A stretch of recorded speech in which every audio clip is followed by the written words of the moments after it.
प्रेम रे कुहंतो सद्गुरुदेव महाराज की जय। समस्त श्रद्धालु दर्शक वृंद एवं भक्तिमती माँ और भौणी माने समस्त को सादर जय श्री सच्चिदानंद।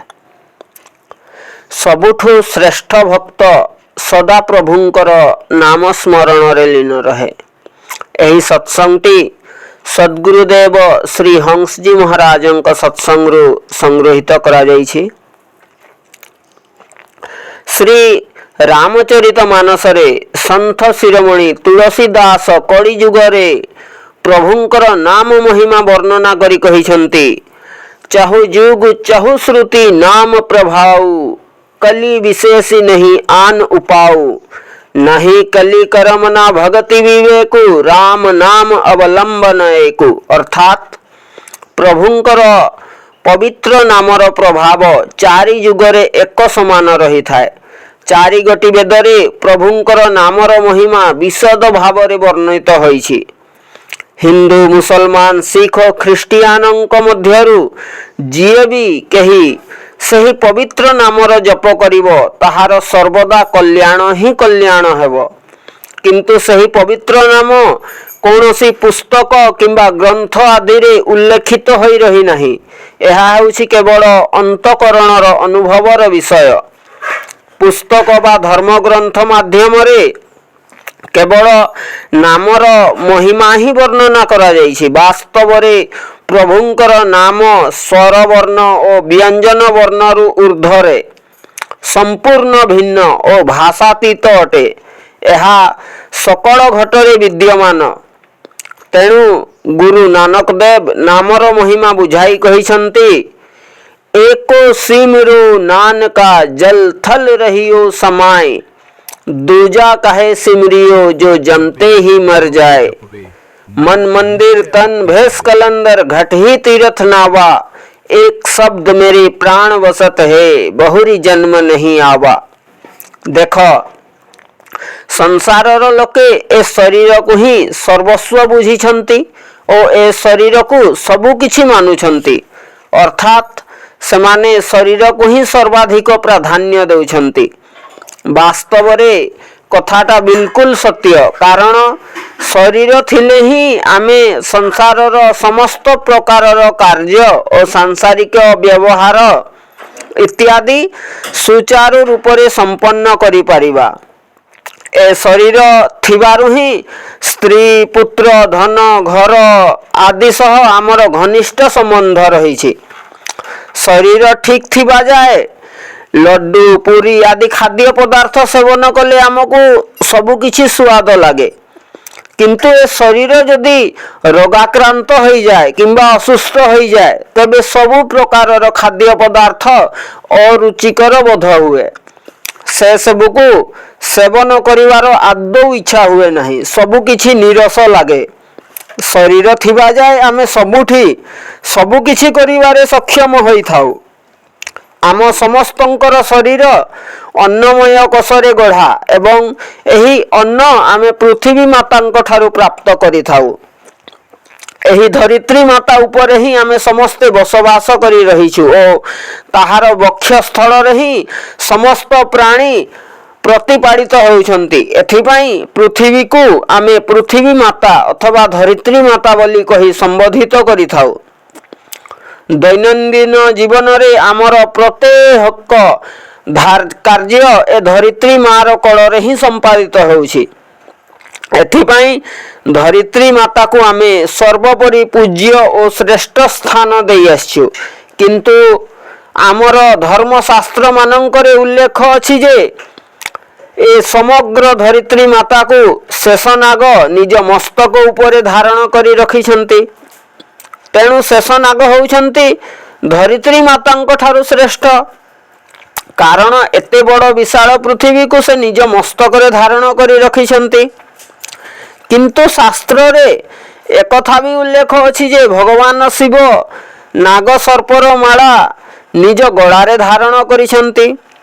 तेणु एथिरु स्पष्ट होउछि जे भगवान शिव हेउछन्ति सर्वश्रेष्ठ। କାରଣ ଶେଷନାଗକୁ ନିଜ ଗଳାରେ ଧାରଣ କରିଛନ୍ତି।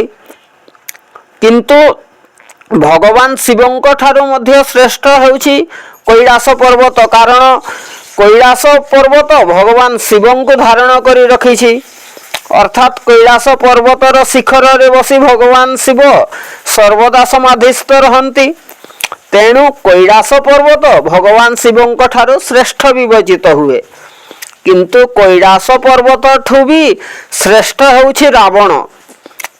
କାରଣ ରାବଣ ଦିନେ ଭଗବାନ ଶିବଙ୍କୁ ଲଙ୍କାପୁରୀକୁ ନେବା ପାଇଁ ଇଚ୍ଛା ପ୍ରକଟ କରିଥିଲା ଓ ତାଙ୍କର ପୂଜାର୍ଚ୍ଚନା ଲଙ୍କାରେ କରିବା ପାଇଁ ପ୍ରଭୁଙ୍କୁ ପ୍ରାର୍ଥନା କରିଥିଲା।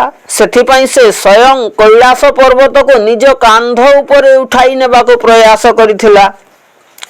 କିନ୍ତୁ ରାବଣ ଠାରୁ ବି ଅତି ଶକ୍ତିଶାଳୀ ଥିଲା ବାନର ରାଜା ବାଡ଼ି। କାରଣ ସେ ରାବଣକୁ 6 ମାସ ଯାଏ ନିଜ କାଖ ତଳେ ଜାବୁଡ଼ି ରଖିଥିଲା। ପୁଣି ପୁରାଣରେ ଉଲ୍ଲେଖ ଅଛି ଯେ ଭଗବାନ ରାମଙ୍କର ବାଣ ପ୍ରହାରରେ ବାଡ଼ିର ପ୍ରାଣ ହରଣ ହୋଇଥିଲା। ବାସ୍ତବରେ ଦେଖିବାକୁ ଗଲେ ବାଣ ମଧ୍ୟ ଶ୍ରେଷ୍ଠ ନୁହେଁ, କାରଣ ଶ୍ରେଷ୍ଠ ହେଉଛନ୍ତି ଭଗବାନ ଶ୍ରୀରାମ। କାରଣ ଯଦି ପ୍ରଭୁ ଶ୍ରୀରାମ ବାଣ ଚଳାଇ ନଥାନ୍ତେ ତେବେ ବାଡ଼ିର ବଧ ବି ହୋଇନଥାନ୍ତା। ପୁଣି ଆଉ ଗୋଟିଏ କଥା ମଧ୍ୟ ଶ୍ରୀରାମଚରିତ ମାନସରେ ଉଲ୍ଲେଖ ଅଛି, ତାହା ହେଉଛି ବ୍ରହ୍ମ ରାମ ତେ ନାମ ବଡ଼ ବରଦାୟକ ବରଦାନୀ, ରାମଚରିତ ଶତକୋଟି ମହଲିଓ ମହେଶ ଯିଏ ଜାନି। ଅର୍ଥାତ୍ ଭଗବାନ ଶ୍ରୀରାମଙ୍କଠୁ ବି ବଡ଼ ହେଉଛି ତାଙ୍କର ନାମ। ପ୍ରଭୁଙ୍କର ହୃଦୟରେ ସିନା ସାରା ଜଗତ ସମାହିତ ହୋଇ ରହିଛି, କିନ୍ତୁ ଭକ୍ତର ହୃଦୟରେ ଭଗବାନ ସମାହିତ ହୋଇ ରହିଛନ୍ତି। ତେଣୁ ଭକ୍ତ ଯେଉଁଠି ରହିଲେ ବି ସେ ଯଦି ପବିତ୍ର ହୃଦୟରେ ଭଗବାନଙ୍କର ନାମ ସ୍ମରଣ କରି ବ୍ୟାକୁଳ ହୃଦୟରେ ଡାକ ପକାଇବ, ତେବେ ଭଗବାନ ଅବିଳମ୍ବେ ଆସି ତାକୁ ଦର୍ଶନ ଦେବେ। ପ୍ରସଙ୍ଗ ଆସେ ଗଜରାଜ ଭଗବାନଙ୍କର ମାତ୍ର ଅଧା ନାମ ହିଁ ସ୍ମରଣ କରି ବ୍ୟାକୁଳତାର ସହ ଭଗବାନଙ୍କୁ ଡାକିଥିଲା, ଯାହାଦ୍ୱାରା ଭଗବାନ ତାର ଡାକ ଶୁଣି ତତ୍କାଳ ସେଠାରେ ପ୍ରକଟ ହୋଇଥିଲେ ଓ ଗଜରାଜର ଉଦ୍ଧାର କରିଥିଲେ। ତେଣୁ ନାମଠୁ ଶ୍ରେଷ୍ଠ ହେଉଛି ଭକ୍ତ, କାରଣ ଭକ୍ତ ହିଁ ସର୍ବଦା ଭଗବାନଙ୍କର ନାମ ସ୍ମରଣ କରିଥାଏ। ଏଥିପାଇଁ ସନ୍ଥ କବୀର କହିଛନ୍ତି, राजा राणा राव रंक बड़ा जो सिमरे नाम, कहे कबीर बड़ो बड़ा जो सिमरे निष्काम। एणु ए संसार रे भगवानंकर नाम स्मरण करुवा भक्त ही सबुठाउ श्रेष्ठ एवं महान अटे। संसारर लोके भगवान श्रीराम को श्रेष्ठतम भावी तांकर पूजा आराधना करती। किंतु संत तुलसीदास रामायण रे ए विषय रे बुझाई कहिसंती, राम एक तपस्ती तारी, नाम कोटि खल कुमति सुधारी, कहो कहाँ लगी नाम बड़ाई, राम हूँ सब ही नाम गुण गाई। अर्थात श्री रामंकर अवतार रे प्रभु केवल तपस्विनी नारी अहल्यार ही उद्धार करथिले, किंतु प्रभुंकर पवित्र नाम कोटि कोटि खड़ प्रभृतिर लोक दस्यु रत्नाकर अंगुड़ी माड़ एहिपरि अनेक लोकंकर मति को सुधारी आछंती। तेणु नामर महिमा हेउछि असीम ओ अनंत। नामर अनंत महिमा को संपूर्ण रूप से केही बखाण करि पारिबे नाही, कारण स्वयं भगवान श्री राम मध्य सही नामर महिमा बखाणी पारु नथिले।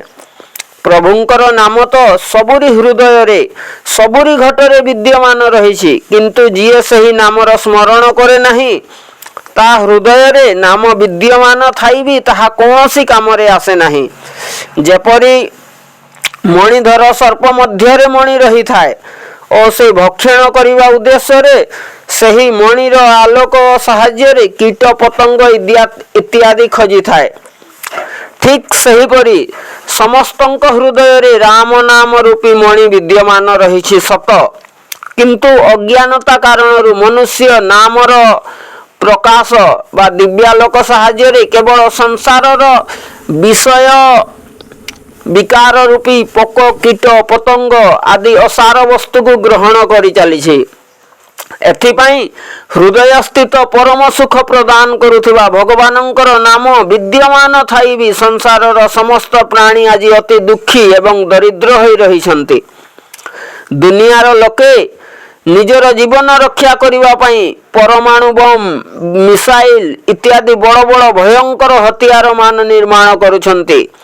କିନ୍ତୁ ଏମାନେ କ'ଣ ସଦା ଜୀବିତ ହୋଇ ରହିବେ?